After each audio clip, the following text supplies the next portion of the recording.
Hi folks, welcome back to the Tactics Zone. Only one place to start this week, right? Hampden yesterday, on a really intriguing game where Celtic again got the better of Rangers.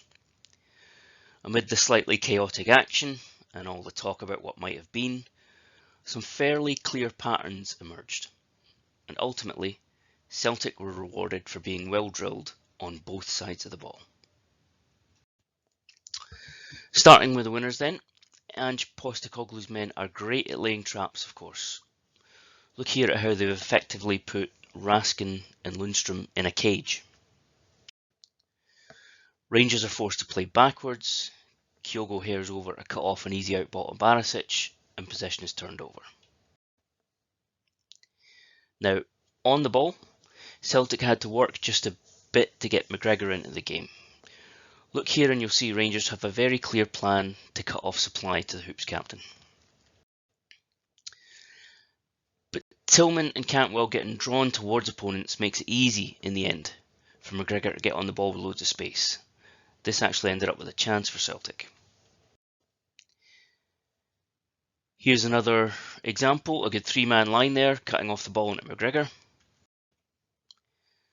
But a bit of movement, and with Raskin having to keep an eye on O'Reilly, lets the Celtic skipper get on the ball again.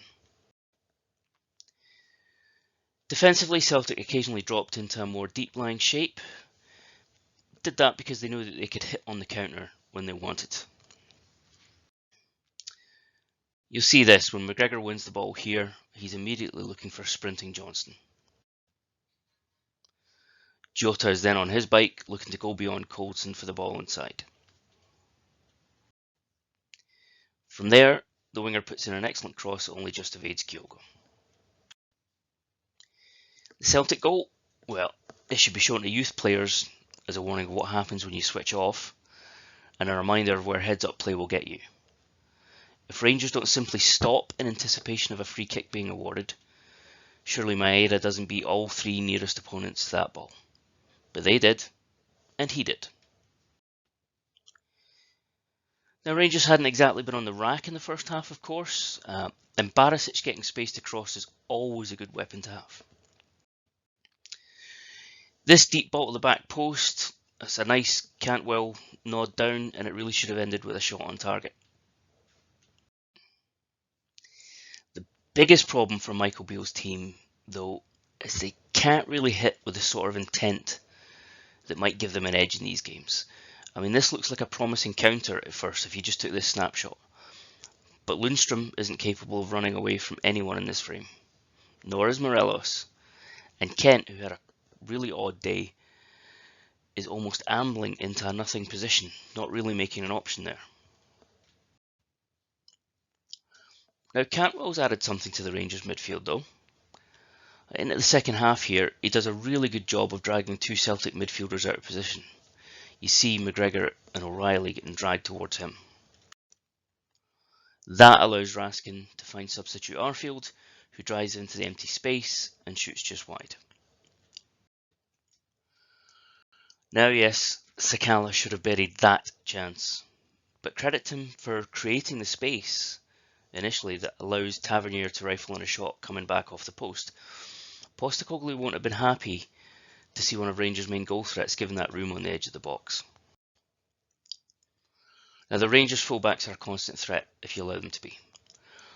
So it was hardly a surprise when Barisic put a ball right on the napper of Tavernier with about 20 minutes to go.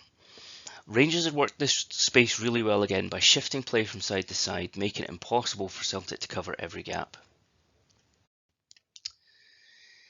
That said, Celtic really should have put the game out of sight when Haksabanovic led a 4-on-3 inside the closing 10 minutes.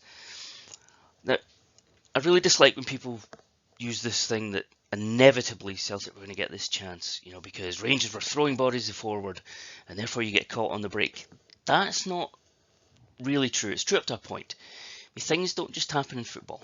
Players make them happen. Players work into a plan that gives them freedom, but puts them in the best possible starting positions to impact the game. In conclusion then, Celtic keep finding a way to beat Rangers. That's no fluke. Where Beale's men remain a work in progress, Postecoglou is presiding over a group who are relentless, clinical, and absolutely clear on what is expected of them in key situations.